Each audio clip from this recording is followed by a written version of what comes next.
Hello and welcome back, students. So here we are with another lecture for our ongoing topic, that is tense. तो पिछले lecture में हमने सीख लिया था प्रेजेंट और पास्ट टेंस क्या होते हैं और उनके अलग अलग स्ट्रक्चर्स क्या होते हैं. आज हम फ्यूचर टेंस को देखेंगे, that is the last type of tense. और इसके बाद मैं आपको कुछ 5-6 प्रैक्टिस क्वेश्चंस दूंगी based on these tenses and I hope वो आप खुद करेंगे, कोशिश करेंगे करने की. चलिए, तो फ्यूचर टेंस. अब क्योंकि मैंने आपको स्टार्टिंग में बता दिया था कि फ्यूचर टेंस को हम एक्चुअली एक टेंस नहीं मानते, क्योंकि ये हमें रिलेटिविटी नहीं देता है. क्यों नहीं देगा रिलेटिविटी? क्योंकि हम टेंस पढ़ ही उसी चीज़ के लिए रहे हैं जहाँ पर हम एक्शन का टाइम डिफाइन कर रहे हैं, बट जो एक्शन हुआ ही नहीं है टाइम कैसे बताएं. तो यहाँ पर हम सिर्फ रेफरेंस पर्पस के लिए कि हम एक प्रॉमिस या एक विलिंगनेस शो करते हैं कि हाँ, हम वॉलंटरीली ये काम फ्यूचर में कर सकते हैं या करेंगे. तो उसके लिए हमें as a subject matter future tense को पढ़ना होता है.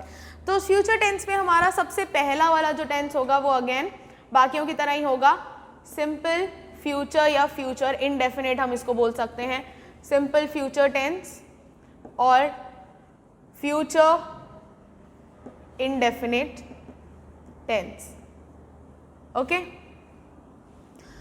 तो फ्यूचर इंडेफिनिट टेंस में हम बच्चों कोई भी ऐसी बात बोल सकते हैं जो कि हम विलिंगली चाहते हैं कि हम फ्यूचर में करेंगे. ठीक है, तो कोई भी ऐसा एक्शन जो कि हम प्रॉमिसिंग वे में या फिर विलिंगनेस शो करते हुए बताते हैं कि हम करेंगे, उसको हम विद और without a time period simple future में डाल सकते हैं. So here is a structure for affirmative sentence. Affirmative sentence जो होगा हमारा, उसमें सब्जेक्ट प्लस विल शैल. अच्छा, विल कब यूज करेंगे और शैल कब यूज करेंगे? शैल हम यूज करेंगे हमेशा फर्स्ट पर्सन के लिए. फर्स्ट पर्सन होते हैं आई और वी. और विल हम यूज करेंगे सेकंड और थर्ड पर्सन प्रोनाउन के लिए. Second and third person pronoun जो कौन कौन हो जाते हैं? You, he, she, it and they. तो सेकंड और थर्ड पर्सन प्रोनाउन के लिए हम यूज करेंगे विल. सब्जेक्ट प्लस विल शैल. अच्छा, विल शैल क्योंकि मॉडल वर्ब्स होते हैं तो हम इनके साथ हमेशा रूल यूज करते हैं मॉडल वर्ब का, that is the V1 form use होगा हमेशा विल शैल के साथ. So subject plus will shall plus V1 plus object followed by a full stop. So if this you have seen or you already know it or if you have copied, so I just need to wipe it out.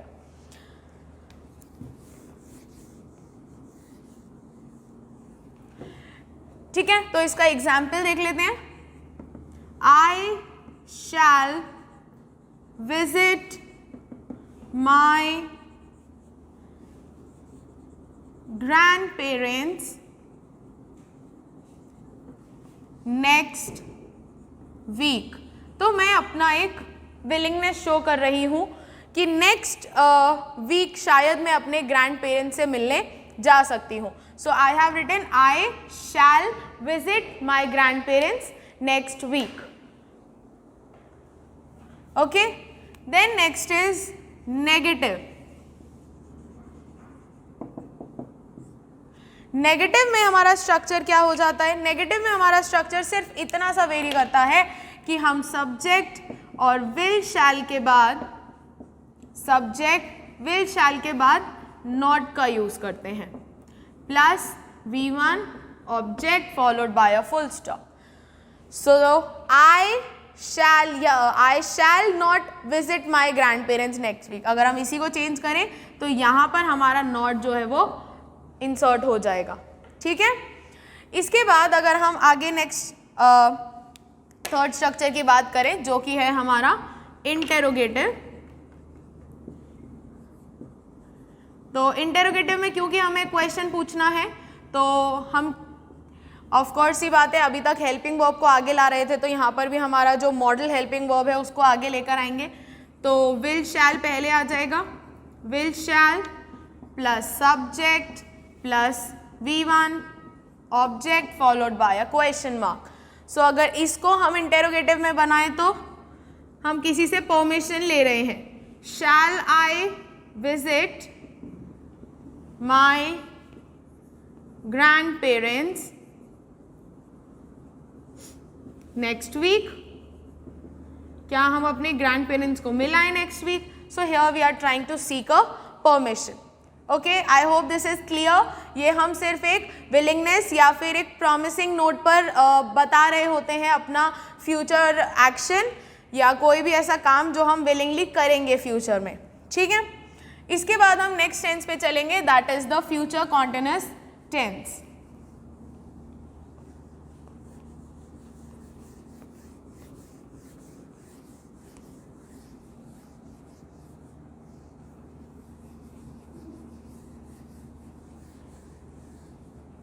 Okay, so next we have the future continuous tense. Future continuous tense में, क्योंकि अभी तक हम past और present में यही बात करते हुए आ रहे हैं कि कोई भी ऐसा काम है जो बहुत लंबे समय के लिए चल रहा है, तो वहाँ पर फ्यूचर कॉन्टिन्यूअस टेंस में भी हम कोई ऐसा ही काम लिखेंगे जो कि फ्यूचर में हम करने वाले हैं, but it will take a rather longer period of time. ठीक है, तो इसका अफर्मेटिव स्टेटमेंट क्या हो जाता है, अफर्मेटिव स्ट्रक्चर क्या हो जाता है, सब्जेक्ट प्लस विल शैल. ये तो रहेगा ही सही, बट क्योंकि अब हमें पता है कि कॉन्टिन्यूअस में V4 या V1 ING आता है, बट हम बोलते हैं कि भाई हमें विल शैल के साथ हमेशा V1 यूज़, मॉडल वर्ब का फर्स्ट फॉर्म यूज़ करना चाहिए, तो हम उसके लिए बी की फॉर्म लगा देते हैं. Be like V1 base form ही है, और इसके साथ हम V1 ING या V4 जो हम कहते हैं प्लस ऑब्जेक्ट का यूज़ कर सकते हैं. फॉर एग्जाम्पल V और शैल का हमने देख लिया, तो यहाँ पर ही will be submitting his assignments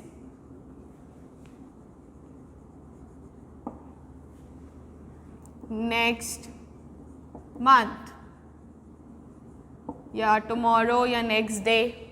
He'll be submitting his assignments the next month. वो कल अपने assignments submit करेगा या कर रहा होगा. ठीक है, तो कोई भी ऐसा वर्क लाइक आप यहाँ पर एक प्रॉमिसिंग नोट पर बोल सकते हो कि उसने ऐसा प्रॉमिस किया है, like tomorrow he will be submitting his assignments. और one more like example I have here,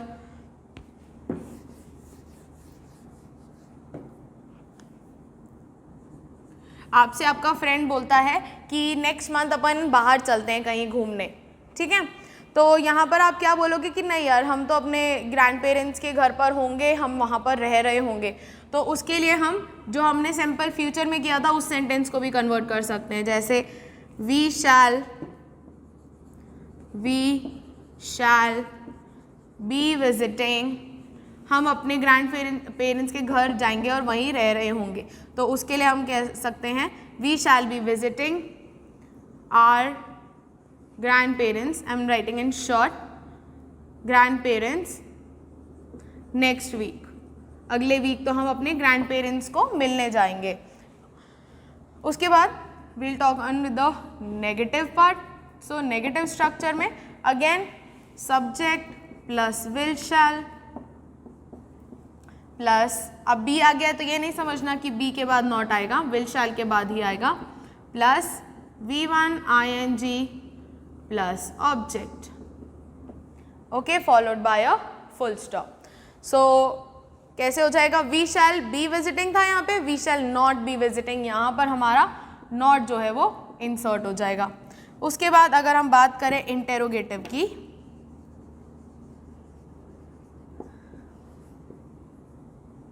तो इंटेरोगेटिव स्टेटमेंट कैसे होगा, विल शैल पहले आ जाएगा, will shall plus subject plus be V1 ING and object followed by a question mark. Okay, so ध्यान बस इतना रखना है कि हमको इंटेरोगेटिव में क्वेश्चन मार्क कहीं पर भी भूलना नहीं है और हेल्पिंग वर्ब पहले रखना है.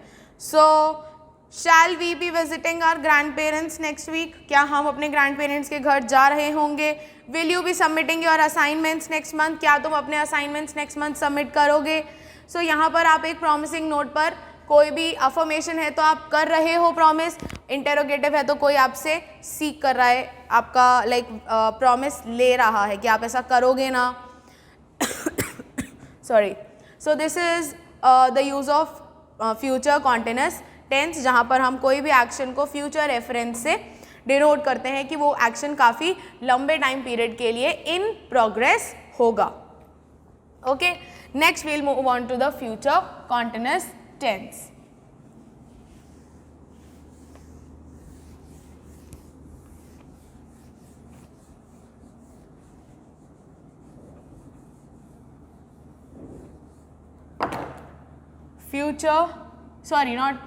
Future perfect tense.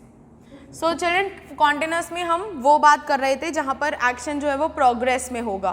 Future perfect में हम वो बात करते हैं जहाँ पर हमारा एक्शन जो है वो फ्यूचर में खत्म हो चुका होगा।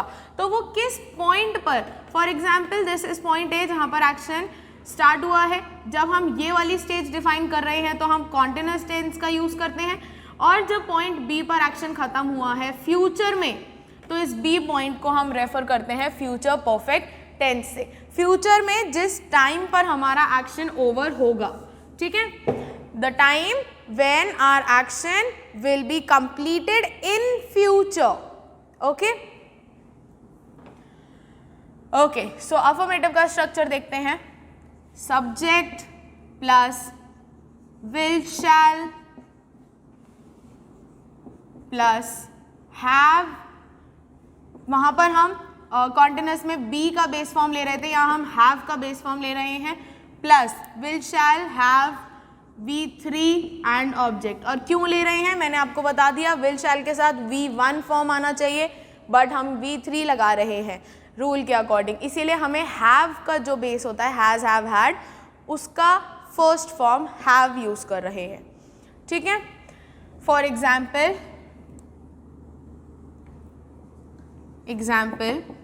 she will have cooked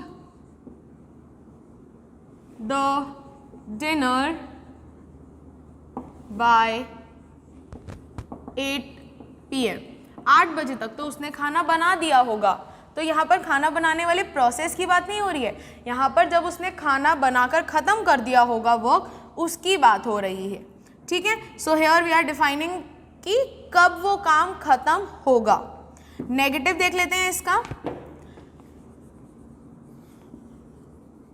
negative structure क्या हो जाएगा, subject plus will shall plus not have V3 and object followed by a full stop.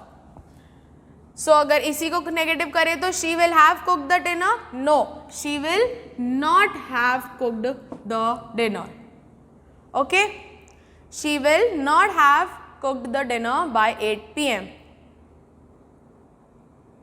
Next interrogative.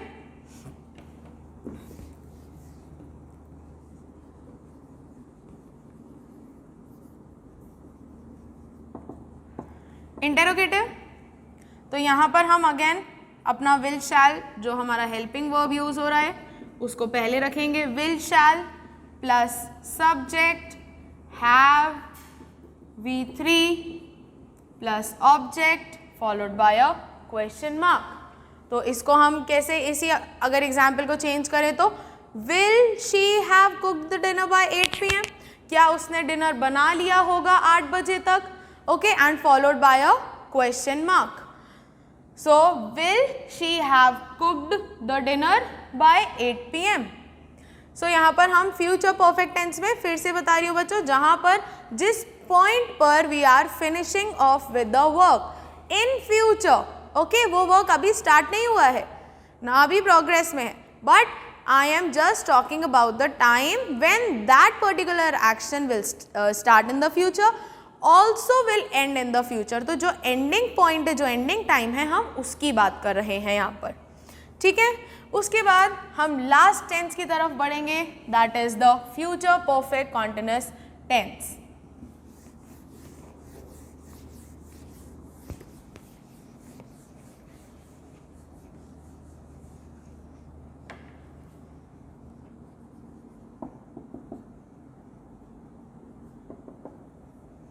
Okay, so future perfect continuous tense which defines a particular action that will take place in the future, जो कि future में start होगा, move भी मतलब continuously चल भी future में रहा होगा और जो एंडिंग पॉइंट होगी वो भी फ्यूचर में होगा। तो ये आपको पूरा कोर्स ऑफ टाइम बताएगा जब फ्यूचर में कोई भी एक्शन रनिंग में, कॉन्टिन्यूस में या इन प्रोग्रेस में होगा, that is future perfect continuous. तो वो कब स्टार्ट होगा, कितना टाइम प्रोग्रेस में रहेगा और कहाँ खत्म होगा, ये बात भी हमको पता चलेगी फ्यूचर परफेक्ट कॉन्टिन्यूअस के थ्रू। सो इसका अफर्मेटिव का स्ट्रक्चर देख लेते हैं। It's subject plus will shall have been V1 ing plus object plus, क्योंकि अब ये आपको पूरा कॉन्टिन्यूस टाइम बताएगा तो सिंस फॉर आएगा ही आएगा और टाइम। ओके, चलो इसका एक छोटा सा एग्जाम्पल मैं आपको बताती हूँ। फॉर एग्जाम्पल कोई पर्सन है, वो एक पर्टिकुलर जॉब पर है, ठीक है।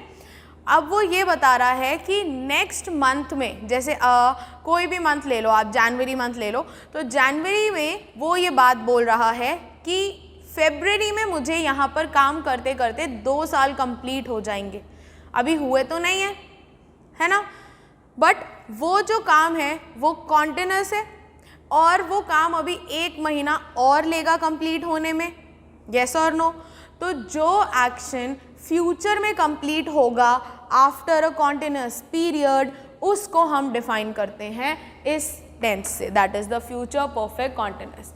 ओके, सो इसका एक एग्जाम्पल लेते हैं। फॉर एग्जाम्पल आप मम्मी के लिए कुछ प्लान कर रहे हो इवनिंग के लिए, ठीक है, और फिर आपको सडनली याद आता है कि यार इस टाइम तक तो मम्मी खाना बना के बहुत थक जाएंगी, although the work is not in process right now, ठीक है, वर्क अभी भी प्रोग्रेस में नहीं है, अभी चल नहीं रहा है, बट आप सोच रहे हो कि जब ये चलेगा और फिर जब ये एंड होगा तब मम्मी काफ़ी थक जाएंगी। तो उस चीज़ के लिए जब आप अपने माइंड में सेंटेंस बनाओगे तो आप इस टेंस का यूज़ करोगे। कैसे? My mother will have been cooking, my mother will have been cooking dinner for 2 hours then, उस टाइम तक तो मेरी मम्मी को 2 घंटे हो जाएंगे खाना बनाते बनाते। तो आप यहाँ पर जब वो बात कर रहे हो, although maybe the action is in progress right now, but you are defining it after these 2 hours what you are talking about, कि उस टाइम तक तो मम्मी को खाना बनाते बनाते 2 घंटे हो जाएंगे। तो आप एक ऐसे टाइम की भी बात कर रहे हो जहाँ पर एक्शन खत्म हो रहा है और उस टाइम की भी बात कर रहे हो जो कि कॉन्टिन्यूसली वो खाना बना रही होंगी। तो इस एक्शन को डिफाइन करने के लिए आप पूरा जो सेंटेंस है वो कैसे लिखोगे? My mother will have been cooking dinner for 2 hours then, उस समय तक तो मेरी मम्मी को खाना बनाते बनाते 2 घंटे हो जाएंगे, ठीक है। अच्छा, नेगेटिव में अगर हम सेम स्ट्रक्चर लेंगे तो what it will be? Subject plus will shall plus not have been V1 ing object since for and time. Okay, तो अगर followed by a full stop, तो अगर हम इसी को नेगेटिव में कन्वर्ट करें तो my mother will not have been cooking, उस टाइम तक मम्मी को 2 घंटे थोड़ी होंगे खाना बनाते बनाते। Okay, negative part again will shall plus subject plus have been plus V1 ing plus object since for and time. Okay, so यहाँ पर okay, it will be followed by a question mark. So will my or your mother have been cooking dinner for 2 hours then? क्या तुम्हारी mummy उस time 2 घंटे तक खाना बना रही होंगी? So this is what we talk about in future perfect continuous tense. So children, I hope you understood the entire chapter till here. हर एक का यूज़ आपको ध्यान से सुनना और लिखना है, और कहाँ पर कौन सा टेंस किस स्ट्रक्चर को लेकर आता है ये चीज़ आपको ध्यान रखनी बहुत ज़रूरी है. ठीक है. So based on these 3 tenses जो हमने पिछले लेक्चर और इस लेक्चर में कंप्लीट करे हैं, I will give you a certain number of question जो आपको खुद सॉल्व करके देखना है. Okay, so now here I have written a few sentences like 7 sentences in which you have to fill the correct form of verb using the correct tense at the required place. So the question says fill in the blanks with the correct tense. Sam dash travel to Mumbai by the end of this month. Next is the rain dash stopped before we reached the playground. He is wet, he dash. So you will form just come. इस इन word से आपको एक form बनाना है verb का. Out of the sea. He dash just come out of the sea. Next is prizes dash give away by the chief guest in the annual function next week. Okay. I dash drink 2 mugs of milk every day. Ravi dash here since 8 o'clock. Now here you will fill some form of be. I had already written been, so आपको hint तो मिल गया होगा, but helping verb plays the most important part here. So Ravi dash here since 8 o'clock. be का कोई form भरेंगे आप. And last is the plane dash take off when we reach the airport. So these are some 7 sentences. I'll let you have a look at it. So आपको ये sentences ढंग से पढ़ना है और एक एक sentence में टाइम पीरियड मेंशन किया हुआ है, उस टाइम पीरियड को ध्यान रखते हुए करेक्ट फॉर्म ऑफ टेंस भरना है. सो अभी तक हमने जितनी भी 12 फॉर्म्स ऑफ टेंसेस पढ़ी हैं उन सबको ध्यान में रखकर एक बार रिवाइज करके फिर आप ये वाले सेंटेंसेस में ब्लैंक्स में फिल करेंगे form of verb. Okay, so this was all for this video. Now will meet in the next video with another chapter. Okay, so you keep learning and keep growing. All the best, children.